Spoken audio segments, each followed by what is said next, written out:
ನಮಸ್ಕಾರ ಸ್ನೇಹಿತರೆ, ನಮ್ಮ ಚಾನಲ್ಗೆ ನಿಮ್ಮೆಲ್ಲರಿಗೂ ಸ್ವಾಗತ. ಸ್ನೇಹಿತರೆ, ಹಿಂದೂ ಧರ್ಮದಲ್ಲಿ ವರ್ಷಪೂರ್ತಿ ಅನೇಕ ಹಬ್ಬಗಳು ಮತ್ತು ವ್ರತಗಳು ಆಚರಿಸಲ್ಪಡುತ್ತವೆ. ಆದರೆ ಕೆಲವು ಕೇವಲ ಆಚರಣೆಗಳು ಅತ್ಯಂತ ರಹಸ್ಯಮಯ, ತಾಂತ್ರಿಕ ಮತ್ತು ಶಕ್ತಿಶಾಲಿ ಎಂದು ಪರಿಗಣಿಸಲ್ಪಟ್ಟಿವೆ. ಅಂತಹ ದಿವ್ಯ ಆಚರಣೆಗಳಲ್ಲಿ ಪ್ರಮುಖವಾದದ್ದು ವಾರಾಹಿ ನವರಾತ್ರಿ ಅಥವಾ ಆಷಾಢಗುಪ್ತ ನವರಾತ್ರಿ. ಈ ನವರಾತ್ರಿಯಲ್ಲಿ ದೇವಿಯ ಆರಾಧನೆ ಮಾಡುವವರಿಗೆ ದೈವಿಕ ರಕ್ಷಣೆ, ಶತ್ರುಗಳ ನಿವಾರಣೆ, ಧೈರ್ಯ, ಐಶ್ವರ್ಯ, ಮನೋಬಲ ಮತ್ತು ಆಧ್ಯಾತ್ಮಿಕ ಪ್ರಗತಿ ದೊರೆಯುತ್ತದೆ ಎಂದು ಶಾಸ್ತ್ರಗಳು ಹೇಳುತ್ತವೆ. ಆದ್ದರಿಂದ ಈ ವಿಡಿಯೋವನ್ನು ಕೊನೆಯವರೆಗೂ ತಪ್ಪದೇ ನೋಡಿ, ಏಕೆಂದರೆ ಇಂದು ನಾವು ತಿಳಿದುಕೊಳ್ಳಲಿರುವ ವಿಷಯ ವಾರಾಹಿ ನವರಾತ್ರಿ ಎಂದರೇನು, ವಾರಾಹಿ ದೇವರು ಯಾರು, 2026ರ ನವರಾತ್ರಿಯ ದಿನಾಂಕಗಳು, ಪ್ರತಿದಿನದ ವಿಶೇಷ ಪೂಜಾ ವಿಧಾನ, ಯಾವ ಮಂತ್ರಗಳನ್ನು ಪಠಿಸಬೇಕು, ಯಾವ ನೈವೇದ್ಯವನ್ನು ಅರ್ಪಿಸಬೇಕು, ಯಾವ ತಪ್ಪುಗಳನ್ನು ಮಾಡಬಾರದು ಮತ್ತು ವಾರಾಹಿ ದೇವಿಯ ಅನುಗ್ರಹವನ್ನು ಹೇಗೆ ಪಡೆಯಬಹುದು. 2026ರಲ್ಲಿ ವಾರಾಹಿ ನವರಾತ್ರಿಯು ಜುಲೈ 15ರಿಂದ ಜುಲೈ 23ರವರೆಗೆ ನಡೆಯಲಿದೆ. 9 ದಿನಗಳ ಈ ಪವಿತ್ರ ಅವಧಿಯಲ್ಲಿ ದೇವಿಯ ಆರಾಧನೆ ಮಾಡಿದರೆ ಮನಸ್ಸಿನ ಭಯ, ಜೀವನದ ಅಡೆತಡೆಗಳು, ಶತ್ರುಗಳ ಕಾಟ, ಆರ್ಥಿಕ ಸಂಕಷ್ಟಗಳು ಮತ್ತು ನಕಾರಾತ್ಮಕ ಶಕ್ತಿಗಳಿಂದ ಮುಕ್ತಿ ಸಿಗುತ್ತದೆ ಎಂದು ನಂಬಲಾಗಿದೆ. ವಾರಾಹಿ ನವರಾತ್ರಿ ಎಂದರೇನು? ನವರಾತ್ರಿ ಎಂದರೆ 9 ರಾತ್ರಿಗಳು. ಬಹುತೇಕ ಜನರಿಗೆ ಶಾರದಾ ನವರಾತ್ರಿಯ ಪರಿಚಯವಿದೆ, ಆದರೆ ಆಷಾಢ ಮಾಸದಲ್ಲಿ ಆಚರಿಸಲಾಗುವ ಈ ನವರಾತ್ರಿಯನ್ನು ಗುಪ್ತ ನವರಾತ್ರಿ ಅಥವಾ ವಾರಾಹಿ ನವರಾತ್ರಿ ಎಂದು ಕರೆಯುತ್ತಾರೆ. ಈ ನವರಾತ್ರಿಯಲ್ಲಿ ಮುಖ್ಯವಾಗಿ ವಾರಾಹಿ ದೇವರನ್ನು ಆರಾಧಿಸಲಾಗುತ್ತದೆ. ವಾರಾಹಿ ದೇವಿಯು ಸಪ್ತ ಮಾತೃಕೆಯರಲ್ಲಿ ಒಬ್ಬಳು ಹಾಗೂ ಲಲಿತಾ ತ್ರಿಪುರ ಸುಂದರಿಯ ಸೇನಾಧಿಪತಿ ಎಂದು ಶಾಕ್ತ ಸಂಪ್ರದಾಯದಲ್ಲಿ ಮಹತ್ವ ಪಡೆದಿದ್ದಾಳೆ. ವಾರಾಹಿ ದೇವಿ ಯಾರು? ವಾರಾಹಿ ದೇವಿಯು ಶ್ರೀ ಮಹಾವಿಷ್ಣುವಿನ ವರಹ ಅವತಾರದ ದೈವಿಕ ಶಕ್ತಿ. ಅವಳಿಗೆ ಹಂದಿಯ ಮುಖ ಮತ್ತು ದಿವ್ಯ ಸ್ತ್ರೀ ರೂಪವಿದೆ. ಅವಳು ಶಂಖ, ಚಕ್ರ, ಖಡ್ಗ, ಗದ ಸೇರಿದಂತೆ ಹಲವು ದೈವಿಕ ಆಯುಧಗಳನ್ನು ಧರಿಸಿ ಭಕ್ತರನ್ನು ರಕ್ಷಿಸುವ ತಾಯಿಯಾಗಿ ಪೂಜಿಸಲ್ಪಡುತ್ತಾಳೆ. ಅವಳನ್ನು ರಕ್ಷಣಾ ದೇವಿ, ಶತ್ರುನಾಶಿನಿ, ನ್ಯಾಯದ ದೇವತೆ, ಧೈರ್ಯದ ಸಂಕೇತ, ಶ್ರೀಚಕ್ರದ ರಕ್ಷಕಿ, ಆಧ್ಯಾತ್ಮಿಕ ಮಾರ್ಗದರ್ಶಿ ಎಂದು ಭಕ್ತರು ಆರಾಧಿಸುತ್ತಾರೆ.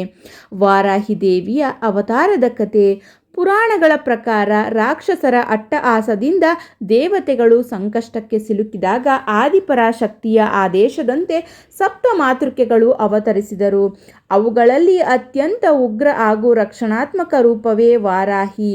ಅವಳು ತನ್ನ ದಿವ್ಯ ಶಕ್ತಿಯಿಂದ ಅಸುರರನ್ನು ಸಂಹರಿಸಿ ಧರ್ಮವನ್ನು ಸ್ಥಾಪಿಸಿದಳು.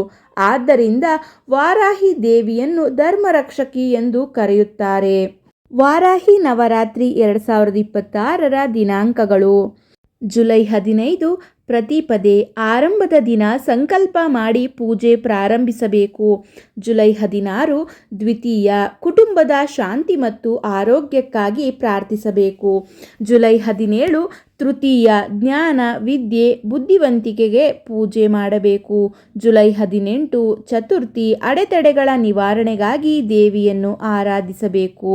ಜುಲೈ 19 ಪಂಚಮಿ. ಈ ದಿನ ಅತ್ಯಂತ ವಿಶೇಷ. ವಾರಾಹಿ ದೇವಿಗೆ ಅತ್ಯಂತ ಪ್ರಿಯವಾದ ದಿನವೆಂದು ಪರಿಗಣಿಸಲಾಗಿದೆ. ಈ ದಿನ ಪೂಜೆ ಮಾಡಿದರೆ ವಿಶೇಷ ಫಲ ಸಿಗುತ್ತದೆ. ಜುಲೈ 20 ಷಷ್ಠಿ. ಧೈರ್ಯ ಮತ್ತು ಆತ್ಮವಿಶ್ವಾಸ ಪೂಜೆಗಾಗಿ. ಜುಲೈ 21 ಸಪ್ತಮಿ. ಶತ್ರುಬಾಧೆ ನಿವಾರಣೆಗಾಗಿ. ಜುಲೈ 22 ಅಷ್ಟಮಿ. ಶಕ್ತಿ ಮತ್ತು ವಿಜಯಕ್ಕಾಗಿ. ಜುಲೈ 23 ನವಮಿ. ಪೂರ್ಣಾಹುತಿ ಮತ್ತು ದೇವಿಯ ಕೃಪೆಗೆ ಕೃತಜ್ಞತೆ ಸಲ್ಲಿಸುವ ದಿನ. ವಾರಾಹಿ ನವರಾತ್ರಿಯ ಮಹತ್ವ. ಈ ನವರಾತ್ರಿಯು ಭಕ್ತರ ಜೀವನದಲ್ಲಿ ಭಯವನ್ನು ದೂರ ಮಾಡುತ್ತದೆ, ಆತ್ಮವಿಶ್ವಾಸವನ್ನು ಹೆಚ್ಚುತ್ತದೆ, ನಕಾರಾತ್ಮಕ ಶಕ್ತಿಗಳನ್ನು ನಿವಾರಿಸುತ್ತದೆ, ಉದ್ಯೋಗ ಹಾಗೂ ವ್ಯಾಪಾರದಲ್ಲಿ ಪ್ರಗತಿ ತರುತ್ತದೆ, ಆರ್ಥಿಕ ಸ್ಥಿರತೆ ನೀಡುತ್ತದೆ, ಕುಟುಂಬದಲ್ಲಿ ಸಂತೋಷ ಹೆಚ್ಚಿಸುತ್ತದೆ, ಆಧ್ಯಾತ್ಮಿಕ ಜಾಗೃತಿ ಉಂಟುಮಾಡುತ್ತದೆ. ಎಂದು ನಂಬಲಾಗಿದೆ. ಮನೆಯಲ್ಲಿ ಪೂಜೆ ಮಾಡುವ ವಿಧಾನ: ಬೆಳಿಗ್ಗೆ ಅಥವಾ ಸಂಜೆ ಸ್ನಾನ ಮಾಡಿ ಶುದ್ಧವಾದ ವಸ್ತ್ರ ಧರಿಸಿ ಪೂಜಾ ಸ್ಥಳವನ್ನು ಸ್ವಚ್ಛಗೊಳಿಸಿ ವಾರಾಹಿ ದೇವಿಯ ಚಿತ್ರ ಅಥವಾ ವಿಗ್ರಹವನ್ನು ಪ್ರತಿಷ್ಠಾಪಿಸಿ. ತುಪ್ಪದ ದೀಪ ಹಚ್ಚಿ ಅರಿಶಿನ, ಕುಂಕುಮ, ಹೂವು, ಹಣ್ಣು ಹಾಗೂ ಸಾತ್ವಿಕ ನೈವೇದ್ಯ ಅರ್ಪಿಸಿ. ನಂತರ ವಾರಾಹಿ ಅಷ್ಟೋತ್ತರ, ವಾರಾಹಿ ಕವಚ, ವಾರಾಹಿ ಸ್ತುತಿ, ಲಲಿತ ಸಹಸ್ರನಾಮ ಇವುಗಳನ್ನು ಪಠಿಸಿ. ನಂತರ ದೇವಿಯ ಧ್ಯಾನ ಮಾಡಿ ನಿಮ್ಮ ಮನಸ್ಸಿನ ಇಷ್ಟಾರ್ಥವನ್ನು ಪ್ರಾರ್ಥಿಸಿ. ಪೂಜೆಯ ಸಮಯದಲ್ಲಿ ಪಾಲಿಸಬೇಕಾದ ನಿಯಮಗಳು: 9 ದಿನಗಳು ಶುದ್ಧತೆ ಕಾಪಾಡಿಕೊಳ್ಳಿ. ಸಾಧ್ಯವಾದರೆ ಸಾತ್ವಿಕ ಆಹಾರ ಸೇವಿಸಿ. ಸುಳ್ಳು, ಕೋಪ ಮತ್ತು ಅಹಂಕಾರದಿಂದ ದೂರವಿರಿ. ತುಪ್ಪದ ದೀಪ ಹಚ್ಚಿ ಸಂಜೆ ಪೂಜೆಗೆ ವಿಶೇಷ ಮಹತ್ವ ನೀಡಿ. ವಾರಾಹಿ ದೇವಿಯ ಆಶೀರ್ವಾದದಿಂದ ಸಿಗುವ ಫಲಗಳು: ದೇವಿಯ ಅನುಗ್ರಹದಿಂದ ಆರೋಗ್ಯ, ಧನ, ವಿದ್ಯೆ, ಧೈರ್ಯ, ಐಶ್ವರ್ಯ, ಸಂತಾನ ಸುಖ, ಕುಟುಂಬದ ಕಲ್ಯಾಣ, ಆಧ್ಯಾತ್ಮಿಕ ಪ್ರಗತಿ ಲಭಿಸುತ್ತದೆ ಎಂದು ಭಕ್ತರು ನಂಬುತ್ತಾರೆ. ಪ್ರಸಿದ್ಧ ವಾರಾಹಿ ದೇವಾಲಯಗಳು: ತಮಿಳುನಾಡಿನ ಉತ್ತಿರ ಕೊಸಮಂಗೈ ವಾರಾಹಿ ಅಮ್ಮನ್ ದೇವಾಲಯ, ತಂಜಾವೂರಿನ ಬೃಹದೇಶ್ವರ ದೇವಸ್ಥಾನದ ವಾರಾಹಿ ಸನ್ನಿಧಿ, ಕೇರಳದ ಶ್ರೀ ಪಂಚಮಿ ದೇವಿ ದೇವಸ್ಥಾನ, ನೇಪಾಳದ ತಾಲ್ಬರಾಯಿ ದೇವಾಲಯ. ಈ ಕ್ಷೇತ್ರಗಳಲ್ಲಿ ನವರಾತ್ರಿಯ ಸಮಯದಲ್ಲಿ ವಿಶೇಷ ಪೂಜೆಗಳು ನಡೆಯುತ್ತವೆ. ಸ್ನೇಹಿತರೆ, ವಾರಾಹಿ ನವರಾತ್ರಿಯು ಕೇವಲ ಒಂದು ಹಬ್ಬವಲ್ಲ, ಇದು ಆತ್ಮವಿಶ್ವಾಸವನ್ನು ಬೆಳೆಸುವ, ಮನಸ್ಸಿಗೆ ಧೈರ್ಯ ತುಂಬುವ, ದೈವಿಕ ಶಕ್ತಿಯೊಂದಿಗೆ ನಮ್ಮನ್ನು ಸಂಪರ್ಕಿಸುವ ಪವಿತ್ರ ಸಾಧನೆಯಾಗಿದೆ. ಈ 9 ದಿನಗಳಲ್ಲಿ ಭಕ್ತಿಯಿಂದ ದೇವಿಯನ್ನು ಆರಾಧಿಸಿದರೆ ಜೀವನದಲ್ಲಿ ಹೊಸ ಆಶಾಕಿರಣ ಮೂಡುತ್ತದೆ ಎಂದು ಭಕ್ತರು ನಂಬುತ್ತಾರೆ.